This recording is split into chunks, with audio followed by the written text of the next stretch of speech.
اعوذ باللہ من الشیطان اللعین الرجیم بسم اللہ الرحمن الرحیم الحمد للہ وکفا وسلام علی عبادہ الذین اصطفیٰ. درود بھیجئے محمد و آل محمد.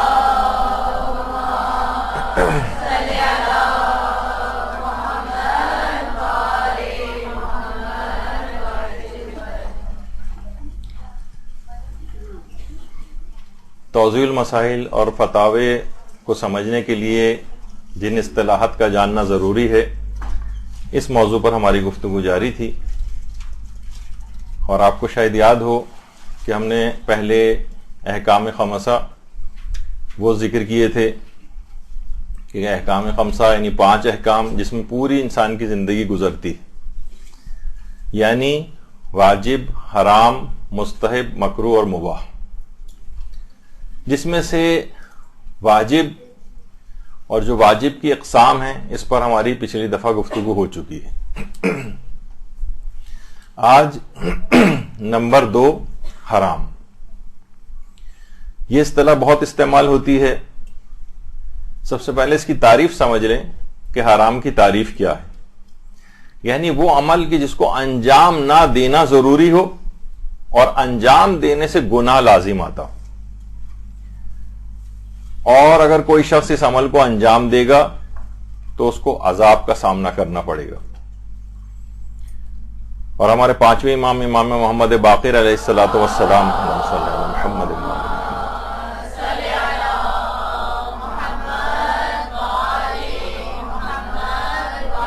فرماتے ہیں کہ حرام سے بچنا سب سے بڑی عبادت ہے،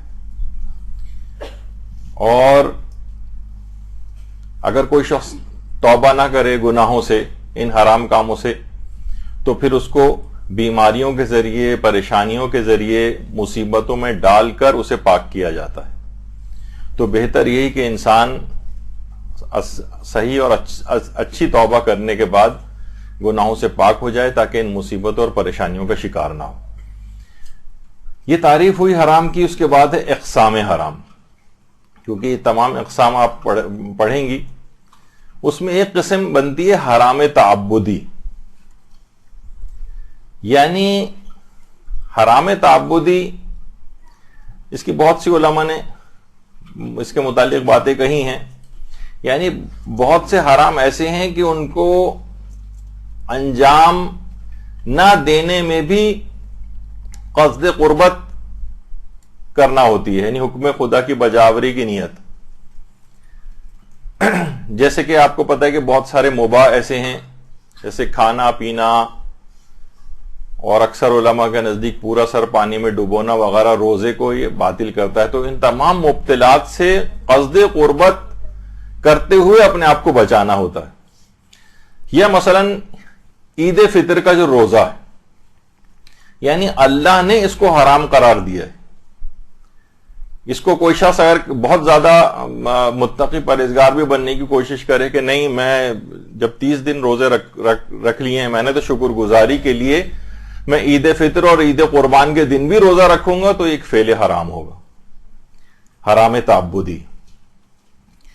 اچھا، اسی طرح سے بلکہ اس کے اندر ایک اور کیٹیگری کے تحت حرام شرطی کے اندر بھی چلا جاتا ہے، بھی وہ آگے چل کر آئے گی.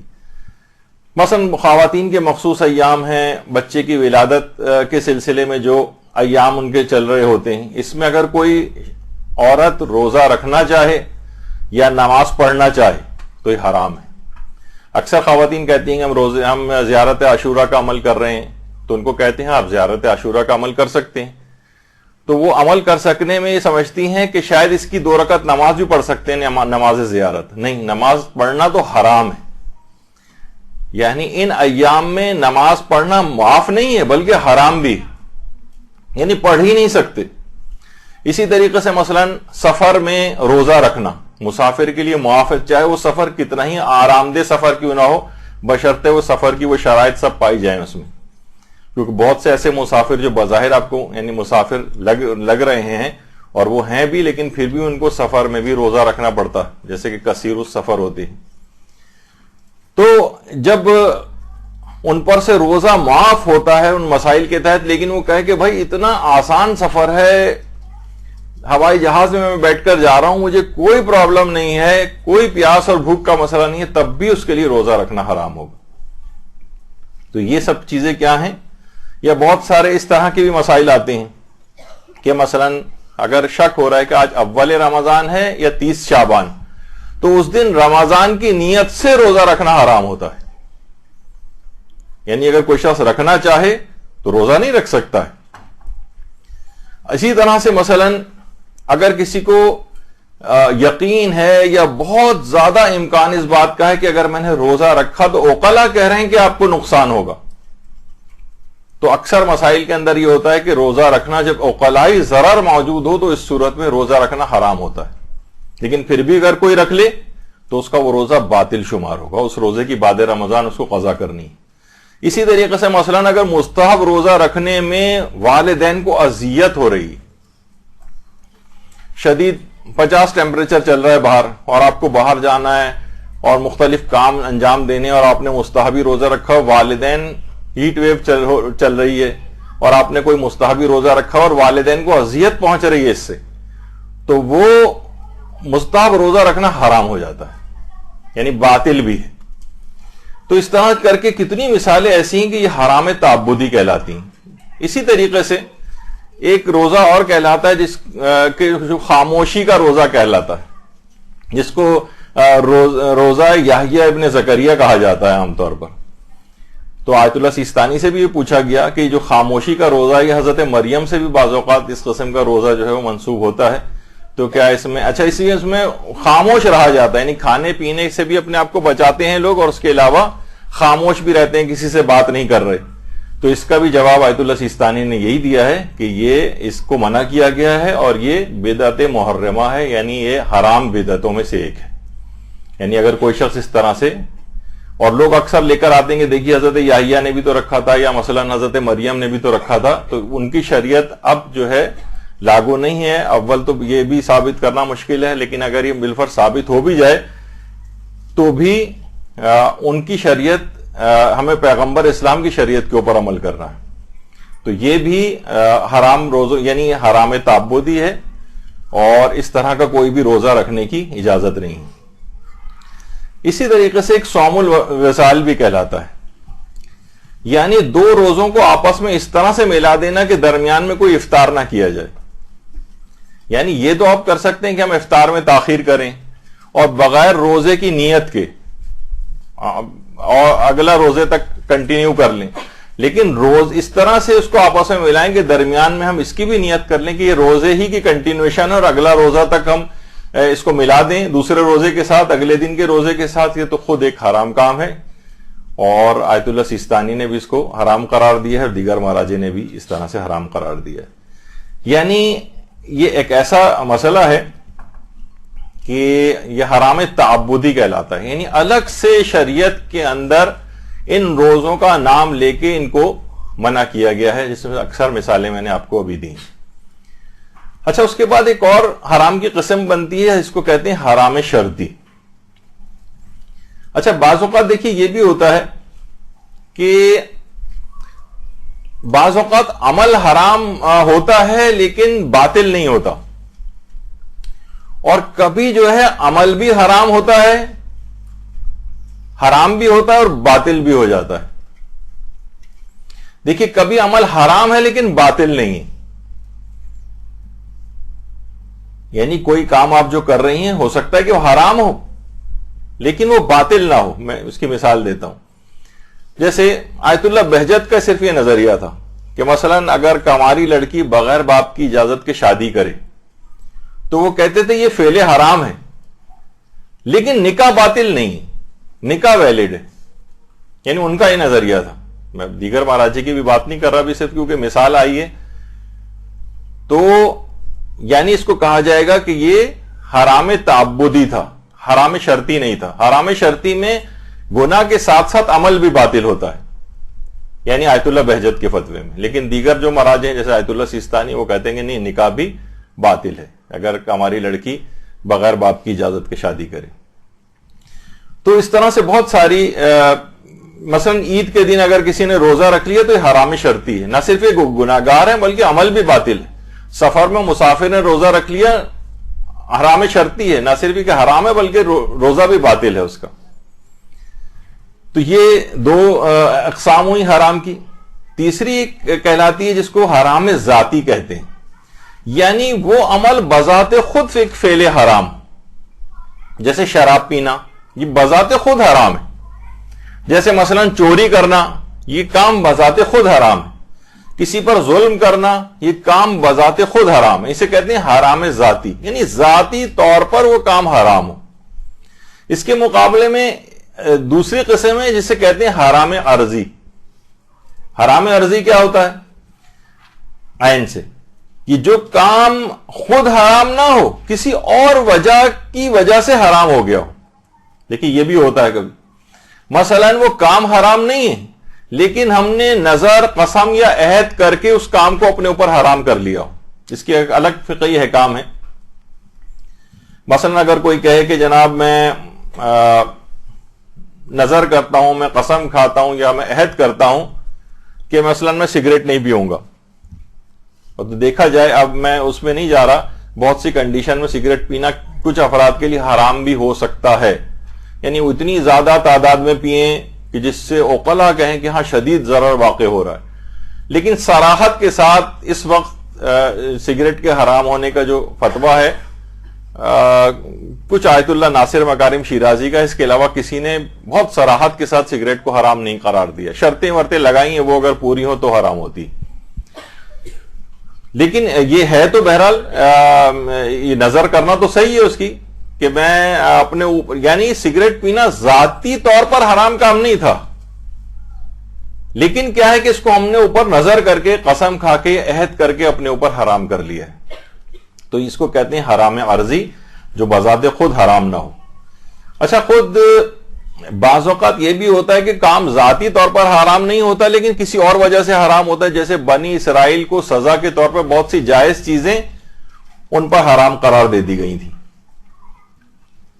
مریض کے لیے آپ کو پتہ ہے کتنے سارے کام جو کہ عمومی ایک عام شخص کے لیے جائز ہوتے ہیں، مریض کے لیے حرام ہو جاتے ہیں. تو بہت سارے اس طرح کے ہیں، یا انتظامی احکام آ جاتے ہیں کبھی کبھار،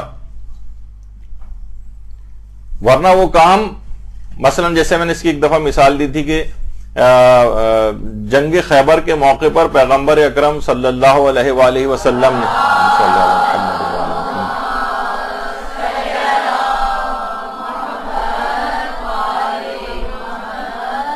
گدھے کے گوشت کو حرام قرار دیا تھا. اب گدھے کا گوشت کھانا حرام ذاتی نہیں ہے، حرام عرضی تھا، یعنی کچھ مخصوص حالات میں، کہ جبکہ وہ میں نے بتایا تھا کہ اسلحے کی ترسیل کے لیے اس جانور کو استعمال کیا جاتا تھا. اگر لوگ اس کو بھی کاٹ کر اگر کھا جاتے تو کیا ہوتا کہ بہرحال مسلمانوں کے لیے جنگ ہارنے کا ایک مسئلہ پیدا ہو جاتا. تو ایک عارضی حکم تھا.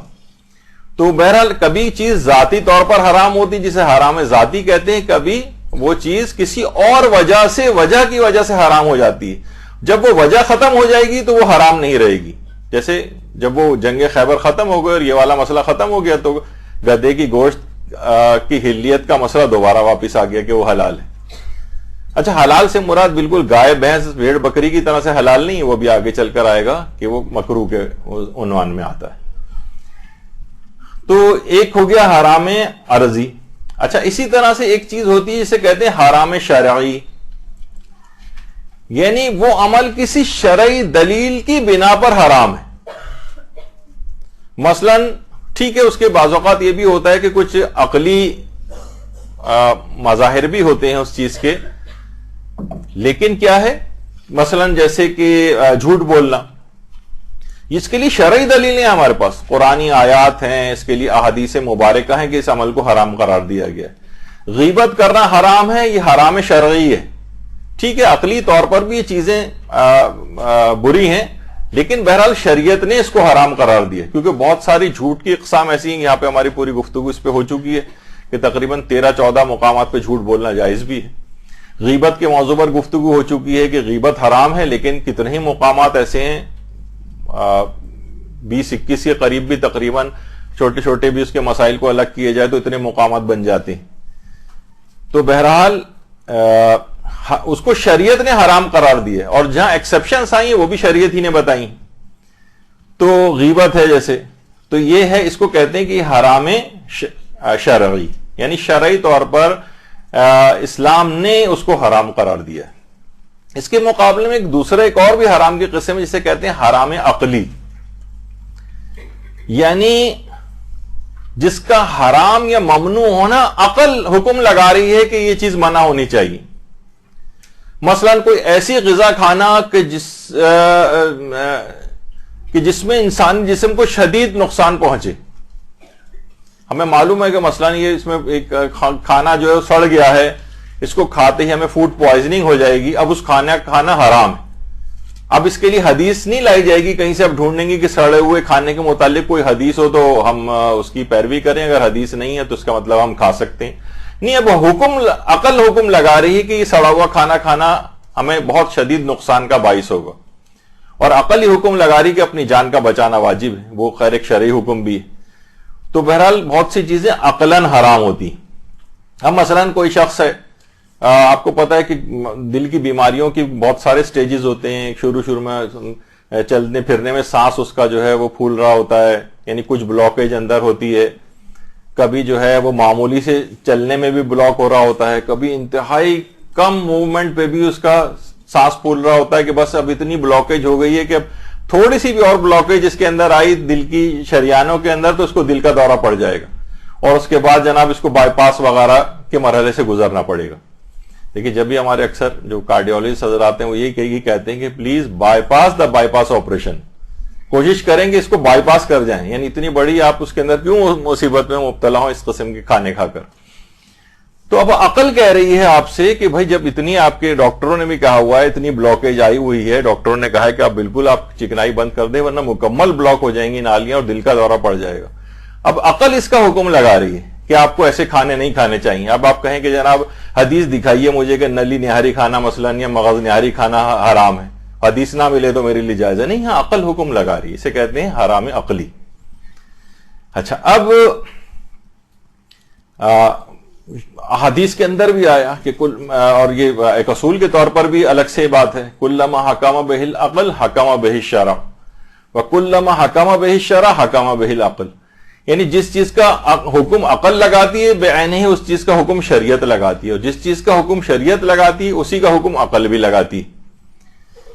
جیسے میں نے مثال دی تھی ہمارے مدرسے کے سرپرست اعلیٰ حجت الاسلام والمسلمین مولانا غلام علی وزیری صاحب قبلہ، پروردگار ان کی صحت کو طولانی کرے، صحت کاملہ و عاجلہ نصیب فرمائے ان کو. تو وہ سگریٹ جب ڈاکٹر نے ان کو کہا کہ جناب یہ اب آپ کے لیے اس کو پینا صحیح نہیں ہے، آپ کی صحت بہت زیادہ خراب ہو رہی ہے، اس سے بائی پاس بھی ان کا ہونے والا تھا، بس اسی وقت سے مولانا نے جو سگریٹ کو یعنی اپنے اوپر جو پابندی لگائی تو اس کے بعد سے ایک سگریٹ بھی کبھی نہیں پی. اس طرح کے نہیں کہ بہت سے لوگ اس طرح سے، مرحوم شہید سبت جعفر زیدی کہتے تھے کہ سگریٹ چھوڑنا کون سی مشکل بات ہے، ہمارے والد صاحب 20 دفعہ سگریٹ چھوڑ چکے ہیں. تو بعض اوقات جو ہے نا لوگ شروع کرتے ہیں پھر چھوڑتے ہیں، شروع کرتے ہیں پھر چھوڑتے ہیں، لیکن مولانا نے بالکل اس کے بعد ہاتھ نہیں لگایا سگریٹ، کیونکہ عقلی طور پر اس کے حرمت کا ایک حکم ایک لحاظ سے آ گیا تھا. اور ہماری ایک اصول بھی ایک پایا جاتا ہے کہ اشیاء کا حسن و قبح عقلی ہوتا ہے. یعنی کوئی چیز بذات خود اس کے اندر کوئی ایسی جو چیزیں اسلام نے کہی ہیں اس کے اندر کہ اس کام کو کرو، اس کے اندر عقلی بھی کوئی نہ کوئی فائدہ ہے، اور جس کو منع کیا ہے کوئی نہ کوئی عقلی نقصان اس کے اندر موجود ہے. مثلا اگر کہا گیا کہ جناب سور کا گوشت کھانا یہ حرام ہے، تو یقیناً اس کے اندر عقل کے لحاظ سے بھی کوئی نہ کوئی چیز پائی جاتی ہے اس گوشت کے اندر. شراب کے اندر یقیناً شریعت نے حرام قرار دیا، لیکن عقلی بھی طور پر کوئی نہ کوئی ایسی چیز اس کے اندر موجود ہے کہ شراب کو حرام قرار دیا گیا ہے. تو بہت ساری دیکھی چیزیں اس طرح کی ہیں کہ جس میں انسان کو اس کا خیال کرنا چاہیے کہ یہ حکم عقلی ہے، شرعی ہے. بعض اوقات حکم شرعی نہیں ہوتا، یعنی باقاعدہ طور پر حدیثوں کے اندر اس کا تذکرہ نہیں ہوتا، لیکن عقل اس کا حکم لگاتی. تو یہ ہو گیا حرام عقلی. اس کے بعد ایک قسم ہے جسے کہتے ہیں حرام نفسی. یعنی جس حرام کا تعلق خود اس عمل سے ہو. جیسے ابھی مثال دی تھی اس سے پہلے بھی، مثلاً کسی دوسرے کو مثلاً مارنا پیٹنا، جسے جو حرام ذاتی ہے اسی کو حرام نفسی بھی کہتے ہیں. بعض اوقات الگ الگ بھی ہم ان کو بیان کر دیتے ہیں تاکہ الگ اصطلاح کے طور سے بھی آپ کو واقفیت ہو جائے. مثلاً کسی کو مارنا پیٹنا یہ حرام نفسی ہے، شراب پینا حرام نفسی ہے، مومن کو قتل کرنا حرام نفسی ہے. یعنی جو حرام ذاتی طور پر یہ چیزیں حرام. اچھا، حرام غیری اس کے مقابلے میں ہوتا ہے، یعنی کسی حرام کا مقدمہ فراہم کرنا، یہ بھی حرام. مثلا بہت زیادہ غم و غصہ پایا جاتا ہے، دو لوگ آپس میں لڑ جھگڑ رہے ہیں اور آپ نے قتل کے لیے مثلا کسی کے ہاتھ میں چھری پکڑا دی. آپ دیکھا جائے آپ کہیں گے کس جگہ پہ کہ بھئی چھری پکڑانا کسی کو حرام ہے. مثلا سبزی کاٹنے کے لیے چھری پکڑائی جا سکتی ہے، گوشت کاٹنے کے لیے پکڑائی جا سکتی ہے. ہم نے اس کے ہاتھ میں سے چھری پکڑوائی ہے اس کو. نہیں، یہ حرام غیری. اس سے وہ آپ کی نیت یہ تھی کہ اس سے دوسرے کو قتل کر دے. جس طریقے سے کہا جاتا ہے کہ مثلا انگور ہوتے ہیں، اب کوئی شخص انگوروں کو اس طرح سے اپنے پاس انتظام اس کے لیے کر رہا ہے تاکہ، اور لوگوں کو بیچ رہا ہے تاکہ وہ اس سے شراب بنا کر بیچیں، تو یہ حرام غیری. خود انگور بیچنا حرام نہیں تھا، آپ نے شراب بنانے کے لیے انگور کو بیچا ہے، اس کو کہتے ہیں حرام غیری. یعنی کسی حرام کا مقدمہ کسی کو فراہم کرنا. اچھا، اب دیکھا جائے تو کسی دوسرے شخص کا لباس پہن کر آپ نماز پڑھ رہی ہیں اس کی اجازت کے بغیر. گھروں میں بھی بعض اوقات ہوتا ہے، مثلا بہنیں آپس میں اس نے پابندی لگائی ہوئی کہ نہیں تم میرا لباس نہیں پہنو گی، لیکن آپ نے کہا نہیں سب چلتا ہے، آپ نے اس کا لباس پہن کر جانتے بوجھتے نماز اگر پڑھی تو آپ کی نماز باطل ہو سکتی ہے، کیونکہ آپ نے ایک لحاظ سے غصبی طور پر پہنا ہے. یا مثلا غصبی گھر میں نماز، جیسے میں نے پچھلی دفعہ بھی کہا تھا کہ ابھی اس کا پورا نہیں ہوا تھا، ٹیننسی ایگریمنٹ میں بھی کئی مہینے باقی تھے، لیکن ہم نے اپنے کرایہ دار کو زور زبردستی سے نکلوا کے باہر پھینکوا دیا اس کا سامان، اور اپنے ہی گھر کے اندر نماز پڑھ رہے ہیں. تو یہ بھی آئی تھی بات اس وقت بھی کہ نہیں، اپنے ہی گھر کیوں نہ ہو، کیونکہ آپ نے اس سے معاہدے کی خلاف ورزی کی ہے تو آپ کے لیے وہاں پر نماز، ابھی آپ کے لیے اپنا ہی گھر غصبی بن گیا. تو بعض اوقات کچھ چیزوں میں حرام کے مقدمات ہوتے ہیں، وہ فراہم کرنا بھی حرام ہوتا ہے. البتہ کچھ چیزیں مشترکات ہیں وہ پیور، یعنی عام طور پر اگر کوئی شخص انگور کی دکان ہو اس کی اور کوئی شخص خرید کے لے جائے اور اس سے خود شراب بنا لے، اس سے شراب بھی بن سکتی ہے اور کوئی انگور کھانے کے لیے بھی لے جا سکتا ہے. مثلا کسی کی سی ڈیز کی دکان ہے، اب تو خیر ختم ہو گئی ہیں چیزیں بھی، یہ آلات مشترکہ کہلاتے ہیں. اس سے میں جا کے ہو سکتا ہے کہ وہ نوحے بھرے اور ہو سکتا ہے کہ اس سے جو ہے وہ کوئی اس میں گانے بھر کے سنے اس میں.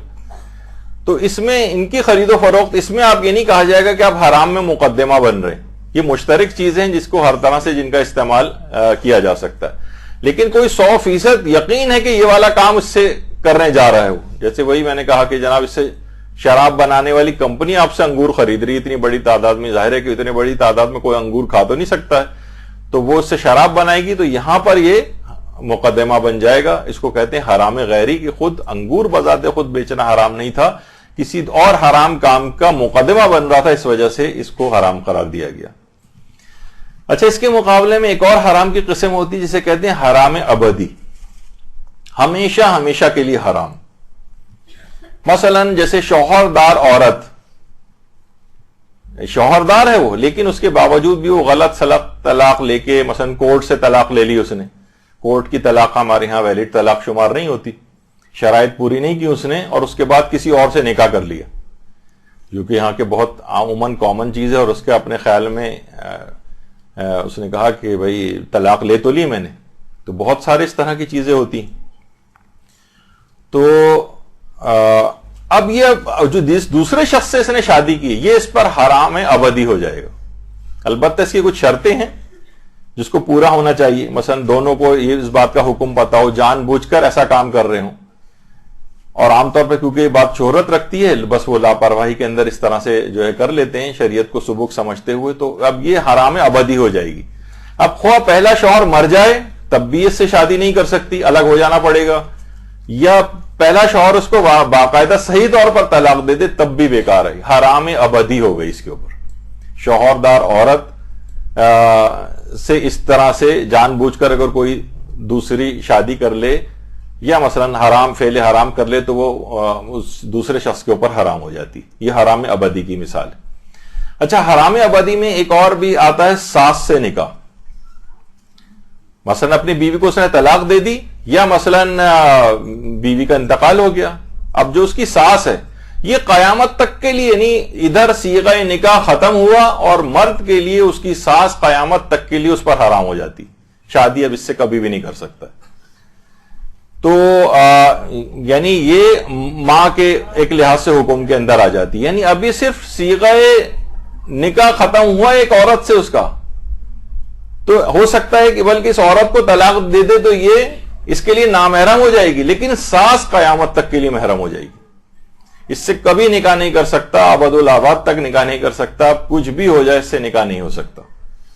اگرچہ وہ کبھی نکاح پڑا ہے اس کے فوراً بعد ہی اس نے طلاق دے دی. اچھا، اس کے مقابلے میں سوتیلا باپ جو ہوتا ہے وہ ہمیشہ کے لیے حرام ہوتا ہے جب رخصتی ہو جائے. اگر رخصتی ہو گئی ہے، ازدواجی تعلق وغیرہ قائم ہو گئے تو اس کے بعد سوتیلا باپ حرام ہوتا ہے. لیکن اگر جو ہے وہ مثلا طلاق ہو گئی اس کو اور ابھی رخصتی نہیں ہوئی تھی تو سوتیلے باپ پر، یعنی جو بس اب میرا خیال ہے اس کی طرف میں فی الحال نہیں جا رہا ہوں، ساس سے نکاح کی حد تک ابھی تک رہی. تو ساس سے نکاح یہ اس کو حرام ابدی کی مثال جو بہت اچھی اس میں دی جاتی ہے کہ ہر صورت میں یہ نکاح صحیح نہیں ہے، حرام ابدی ہو گیا. اچھا، اسی طرح سے نہیں، ہاں، ایک ہوتا ہے حرام غیر ابدی. ایک تھا حرام ابدی اور ایک ہے حرام غیر ابدی، یعنی جس کی حرمت کا زمانہ جو ہے مخصوص ہو، ہمیشہ کے لیے حرام نہیں، عارضی طور پر حرام ہے. مثلا سالی سے نکاح، یہ حرام غیر ابدی. جب تک یہ عورت اس کے نکاح میں موجود ہے، اس کی اپنی بیوی، یہ اپنی سالی سے نکاح نہیں کر سکتا. جب تک یہ عورت زندہ ہے اور طلاق نہیں دی ہے اس نے، یا اس عورت کا انتقال نہیں ہوا ہے، حتیٰ کہ بیوی انتقال کر گئی ہے لیکن ابھی عدہ وفات چل رہا ہے، تب بھی اپنی سالی سے نکاح نہیں کر سکتا. بیوی کو اس نے اپنی طلاق دے دی ہے اور عدہ طلاق چل رہا ہے، تب بھی اپنی سالی سے نکاح نہیں کر سکتا. اچھا، جو بیوی کی جو بہن ہے، اس کے لیے یہ نہیں کہ حقیقی بہن ہو، مثلا رضائی بہن ہے تب بھی نہیں ہو سکتی، یعنی اس کے اندر بڑی پابندیاں ہیں. ہو سکتا ہے کہ یہ چاہے ایک ہی شہر کے اندر ہوں یا الگ الگ ملکوں میں، الگ الگ بر اعظموں میں ہوں، تب بھی نہیں ہو سکتی، یعنی اتنی زیادہ. لیکن کیا ہے، یہ حرام غیر ابدی. ادھر مثلا بیوی کا انتقال ہو اور اس کا عدہ وفات ختم ہو تو یہ حرمت کا جو حکم ہے یہ غیر ابدی تھا، اب یہ اپنی سالی سے نکاح کر سکتا ہے. یا بیوی کو طلاق دے دی اس نے اور طلاق کے بعد عدت گزر جائے، اب اپنی سالی سے نکاح کر سکتا ہے. یہ حرام غیر ابدی کی مثال ہے. ساس سے لیکن ہمیشہ کے لیے حرمت کا حکم تھا، وہ حرام ابدی کی مثال تھی. تو اچھا، یہاں پر اگر اس نے بالفرض نکاح کر لیا اپنی سالی سے یا عدے میں کر لیا تو وہ دوسرا نکاح باطل ہے. یعنی اتنا سخت مسئلہ ہے کہ فقط گناہ ہی نہیں ہے بلکہ نکاح باطل بھی ہے. اچھا، اسی طرح سے نکاح غیر ابدی کی جو حرام غیر ابدی کی جو مثال ہے وہ بھی ایک لحاظ سے اس کے اندر آ سکتی ہے، وہ ہے بیوی کی اجازت کے بغیر بیوی کی بھانجی یا بھتیجی سے نکاح کرنا. بیوی کی بھانجی اور بھتیجی سے بیوی کی اجازت کے بعد نکاح کیا جا سکتا ہے، یعنی اگر وہ اجازت دے دے. اگر وہ اجازت نہ دے یا اس کے لا علمی میں اس نے کر لیا، بیوی کو اطلاع ہی نہیں دی اور بعد میں نکاح کرنے کے بعد جا کے بتایا اس نے کہ تمہاری بھانجی یا بھتیجی سے بھی میں نے نکاح کر لیا ہے، اور بیوی اس کو اجازت نہ دے تو پھر وہ دوسرا نکاح غلط ہو جائے گا، یعنی پھر وہ ویلڈ نہیں ہوگا. صرف اس کے اندر بیوی کی اجازت جو ہے وہ ضروری ہے. جب تک وہ اجازت نہ ملے تب تک وہ نکاح جائز نہیں رہے گا. ایک لحاظ سے یہ ہمیشہ کے لیے حرام نہیں تھا بلکہ صرف اس کی اجازت کے موقع تک کے لیے اس کی حرمت کا حکم تھا، یعنی اگر وہ اجازت نہ دے تب حرام ہوگا. تو اس طرح سے ہوتی ہیں چیزیں کہ حرام ابدی اور حرام غیر ابدی. اس کے مقابلے میں حرام کی ایک اور قسم بھی آتی ہے، اگرچہ یہ کوئی شرعی اصطلاح کے طور پر اتنی رائج نہیں ہے اور یہ شرعی طور پر حرام کی اقسام میں آتی بھی نہیں، لیکن ایک عمومی طور پر، ایک عام طور پر علماء اس کو لکھ دیتے ہیں، اسے کہتے ہیں حرام عرفی۔ دیکھیے بعض اوقات یہ ہوتا ہے کہ کچھ جو واقعتاً شریعت کے اندر حرام ہے، لوگ اس کو حرام نہیں سمجھ رہے ہوتے اتنا، یا ویسی اتنی شدت کے قائل نہیں ہوتے۔ بہت سے گناہ عرفی ہوتے ہیں، یعنی شریعت نے حرام نہیں قرار دیا لیکن لوگوں کے نزدیک تقریباً حرام تک ہے۔ بہت سی اس کی مثالیں ہیں، بلکہ یہاں تک علماء کہتے ہیں کہ بہت سے تو عرفی گناہ ایسے ہیں جو حقیقتاً گناہ ہی نہیں ہیں، لیکن لوگ اسے اللہ کے عائد کردہ گناہ نے کبیرہ سے بھی بڑا سمجھتے ہیں۔ جیسے میں نے اس دفعہ پہلے ایک مثال دی تھی، آغا محسن قراتی جو ہے وہ فرماتے ہیں کہ لوگ اللہ کی جھوٹی قسم کھا لیں گے لیکن کہیں گے حضرت عباس کی جھوٹی قسم کھاؤ، کہیں گے نہیں نہیں بھائی ان کی میں جھوٹی قسم نہیں کھا سکتا، حالانکہ وہ اللہ کے عبد صالح ہیں اور اللہ کی مخلوق ہیں، ٹھیک ہے، ان کا بہت اعلیٰ ترین مقام اور مرتبہ ہے، وہ اپنی جگہ پر ہے، لیکن اللہ کے مقابلے میں تو ظاہر مخلوق ہے، تو اللہ کی جھوٹی قسم کھا لے گا لیکن حضرت عباس کی نہیں کھائے گا۔ بہت سی یعنی عوامی عرفی طور پر چیزیں ہیں، یا بہت سی چیزیں ایسی ہیں جیسے زید ابن حارثہ کا جو واقعہ ہے، یعنی واحد وہ شخص جو صحابی کی جن کا نام قرآن کے اندر آیا ہے وہ زید ابن حارث کا نام آیا ہے، یعنی صرف زید لفظ آیا ہے اس میں۔ لے پالک بیٹے تھے، ایڈاپٹ کیا تھا پیغمبر نے، اور جب طلاق دیتی تھی زید نے اپنی بیوی کو تو پیغمبر نے ان کی زوجہ سے شادی کر لی تھی۔ اچھا اب کیا ہوا کہ لوگوں کے اندر تو ایک طوفان مچ گیا کہ پیغمبر نے اپنی بہو سے شادی کر لی، حالانکہ لے پالک کوئی سگا رشتہ دار تو نہیں ہوتا ہے، لیکن اس زمانے میں یہاں تک ہو گیا تھا اور پیغمبر نے اس کو اپنی سیرت کے ذریعے اس چیز کو توڑا ہے کہ اس زمانے میں جو لے پالک اور ایڈاپٹڈ چائلڈ ہوتے تھے وہ میراث تک کے اندر حصہ پانے لگے تھے۔ تو پیغمبر کے لیے اتنا ہی ایک اسٹرانگ ایک سیرت کا ایک پہلو سامنے رکھنا تھا تاکہ ہمیشہ کے لیے اس چیز کا خاتمہ ہو جائے۔ جب بھی ہمارے ہاں کے جو ایڈاپٹ کر لیتے ہیں تو وہ حتیٰ کہ وہ جو جس نے ایڈاپٹ کیا ہے وہ شخص اس کے باپ کا نام ہٹا کے اپنا نام نہیں رکھوا سکتا اس کا، یعنی وہی اس کا اصلی باپ کا نام ہی رکھا جائے گا۔ میراث میں بھی کوئی حصہ نہیں ملے گا سوائے اس کے کہ اپنی زندگی میں ہی کوئی چیزیں اس کو ہبہ کر دے تو الگ ہے، لیکن مرنے کے بعد میراث میں سے جو ایڈاپٹ جس کو کیا جاتا ہے اس کا کوئی حصہ نہیں ہوتا۔ تو پیغمبر اچھا تو یہ کیا تھا؟ عرفی حرام تھا، شرعاً حرام نہیں تھا۔ اور لے پالک کی جو بیوی سے شادی ایسی جیسے کسی نے اپنی بہو سے شادی کر لی ہو۔ تو یہ اس طرح کی بہت ساری چیزیں ہوتی ہیں، لیکن پیغمبر نے بہرحال اس چیز کو اپنی سیرت کے ذریعے ختم کیا، اس کو کہتے ہیں حرام عرفی۔ اچھا اسی طریقے سے مثلا کوئی جیسے میں نے مثال دیتا ہوں، ایران کے اندر تو بہت کامن بھی ہے اور علماء اور بعض اوقات مجتہدین تک سگریٹ پیتے ہیں، جن کو ظاہر ہے وہ اپنی شرعی ذمہ داری کو سمجھتے ہیں کس حد تک جا کر حرام ہو سکتا ہے ان کے لیے، لیکن یہاں پر اگر کسی کو پیتے دیکھ لیں، کوئی تصویر ہی آ جائے کہ مثلا کوئی مجتہد یا مرجع بیٹا سگریٹ پی رہا ہو تو لوگ سوچتے ہیں وہ جیسے بہت بڑا حرام اس نے کام کر لیا، یا کوئی عالم مثلا دوسری شادی کر لے تو یہاں پر تو ایک بہت بڑا نے کہا تھا نا کہ بہت سے لوگ تو نماز جماعت کے جو پیش امام ہوتے ہیں ان کے پیچھے نماز پڑھنا بند کر دیتے ہیں کہ انہوں نے مثلا دوسری شادی کی ہوئی ہے۔ یا مثلا ویسے کہہ رہا ہوں عمومی طور پر مثلا کوئی شخص اپنی بیوی کے پاؤں دباتا کسی کو نظر آ جائے تو یہ تو حرام عرفی ہو جائے گا جناب، وہ دیکھو کہ ایسا زن مرید اپنی بیوی کے پاؤں دباتا ہے مثلا وہ، تو یہ سب چیزیں ایسی۔ یا اور تھوڑا سا آگے مثال کو بڑھائیں، مثلا کوئی شخص شادی میں پوری باحجاب چلی جائے اور میک اپ کے نام پر اس کے کوئی بھی چہرے پر یا جسم پر کوئی چیز نہ ہو تو بہت معیوب اس کو خیال کیا جائے گا۔ یا مثلا کوئی بہت سادہ لباس پہن کے چلی جائے، ہاں البتہ بے حجاب اور جتنی زیادہ میک اپ کر کے چلی جائے اسے کوئی بھی برا نہیں مانتا۔ سودی لین دین کتنا جسے اللہ سے رسول سے جنگ قرار دیا ہے، یا اس کی جو ملازمتیں ہیں اس کو لوگ بڑی پریسٹیجیس جاب سمجھتے ہیں، اور کوئی شخص بالکل حلال کما رہا ہو، مثلا کسی جگہ کوئی ریڑھی لگا رہا ہو مثلا اور بیچ رہا ہو تو پورا خاندان اس کے پیچھے لگ جائے گا کہ جناب یہ دیکھیے اس نے کتنا بڑا حرام کام کر دیا، اور وہی سودی لین دین کرتا ہوا نظر آئے گا تو وہ لوگوں کے نزدیک اتنی اہم بات نہیں ہوگی۔ اسی طرح کسی کا مثلا کوئی فیملی ممبر ہے، بڑا میوزیشین بن جائے، بڑا کوئی ایکٹر بن جائے، کوئی ماڈل بن جائے، کوئی خاتون ایئر ہوسٹس بن جائے تو بڑی اس کی عزت ہوتی، اور کوئی دینی طالب علم یا طالبہ بن جائے تو اس کو کہا جائے گا کہ جناب یہ تو دیکھیں کتنا اچھا پڑھنے میں تھا اور کیا اس کو یعنی معیوب خیال کریں گے، دیکھیے اس نے مدرسے میں داخلہ لے لیا، بتائیے ذرا. خیر، تو یہ سب چیزیں کیا ہیں؟ عرفی طور پر. ہاں کچھ چیزیں ایسی ہیں واقعتاً کہ جو عرفی طور پر، مثلا بہت سی چیزیں مسائل سن کے آپ حیران بھی ہوں گی، جیسے مثلا سونا کس طرح سے چاہیے، یعنی پاؤں اگر کسی کے قبلہ رخ ہوں تو ہو، یہ تو حرام عرفی ہو جائے گا.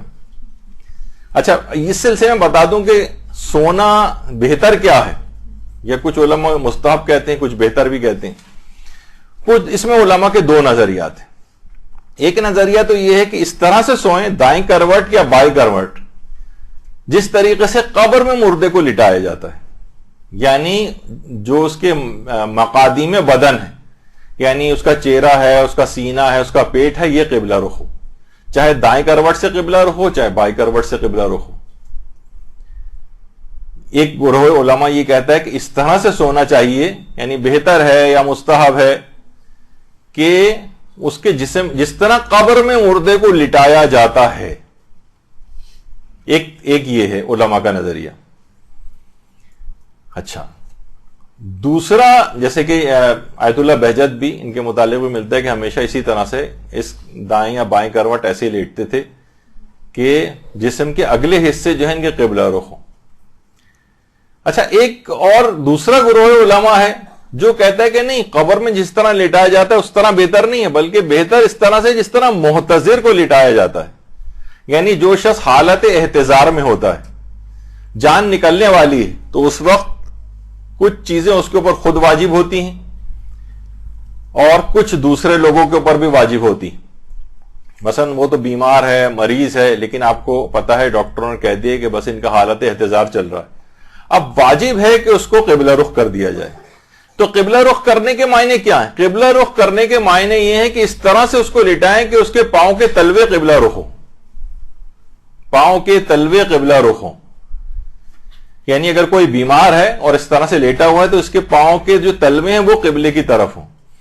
تو کچھ علماء یہ کہتے ہیں، جس میں آقا سیستانی بھی شامل ہے، کہ زیادہ سونا بہتر اس طور پر ہے کہ اس کے پاؤں کے تلوے قبلہ رخ ہوں. لوگ کہیں کہ کسی کو اگر آپ بتائیں، یعنی وہ کہتے ہیں کہ جس طرح سے محتضر کو لٹایا جاتا ہے اس طرح سے سونا بہتر ہے. کچھ علماء تو کہتے تھے کہ جس میں پاؤں کے تلوے نہیں ہوتے، اس میں مقادیم بدن قبلہ رخ ہوتے ہیں، یعنی سینہ، چہرہ، پیٹ وغیرہ یہ قبلے کی طرف ہوں. لیکن آغا سیستانی فرماتے کہ نہیں، محتضر جس طریقے سے محتضر کو لٹایا جاتا ہے کہ اس کے پاؤں کے تلوے قبلہ رخ ہوں، اس طرح سے اس کو سونا چاہیے. تو لیکن عمومی طور پر عام لوگ اس کو تقریباً بہت زیادہ مکروہ، ناپسندیدہ یا شاید حرام کے طور پر بھی سمجھنے لگے. اکثر یہ ہوتا ہے کہ اکثر ہم دیکھتے بھی ہیں، مثلا مساجد کے اندر جو لوگ سو رہے ہوتے ہیں، یا مسجد نبوی یا مسجد الحرام میں بھی اکثر لوگ سو جاتے ہیں، تو اپنے پاؤں کی بڑی احتیاط کرتے ہیں کہ قبلے سے کی طرف نہ ہونے پائے، ورنہ کوئی بھی شخص ہوگا وہ سوتے میں اس کی ٹانگوں کا رخ تبدیل کر کے چلا جائے گا. تو بعض اوقات اس طرح سے بھی ہوتا ہے.